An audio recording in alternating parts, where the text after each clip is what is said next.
Until my moment comes, I'll say.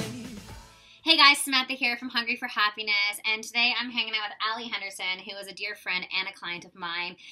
And Allie came over earlier today, and she was talking about loving her body and how she felt that she was being unproductive when she was loving her body. So she felt when she is in a state of hating her body, she's being productive, because when she's hating her body, then it forces her into the state of, I need to do something about it. I need to change. I need to constantly go on a diet and restrict and exercise more. And she has like that internal dialogue going like crazy. And she feels that if she settles into her body and just accepts her body and changes from a place of love and acceptance, she feels like she's going to be unproductive. So we're hanging out here, and I literally just told her she's going on camera like 2 minutes ago. So I just want to pass over to her and just share why you feel like that and what is the fear in loving your body. Okay, well, I think like how all this started was I was journaling today, and I was like, how does it serve me to like be so judgmental and mean about my body? Like, how is this? Because everything we do when it's in service of us. Mm-hmm. So that was kind of how it started, and I was thinking, I was like, it serves me to be really hard on myself because I'm fearful that if I'm not living in a place of judgment, I will let go, and I will stop caring about calories, and I'll just let everything go, and I'll become, I'll hit those numbers on the scale that I absolutely fear.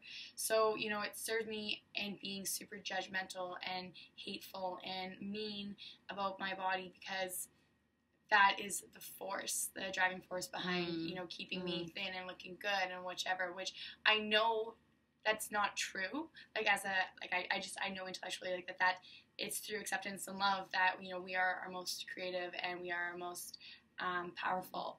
But it's in many areas of my life, I can do that, and I always try to live in a place of fun and creativity when I want to create certain business things or anything, but it's in my body that I get very, very stuck. But so that was kind of like this, just a conversation of you hate your body because you're scared that if you don't and you just accept and love it, you're going to let it go, and those numbers are going to come in. Big numbers on the scale. Absolutely.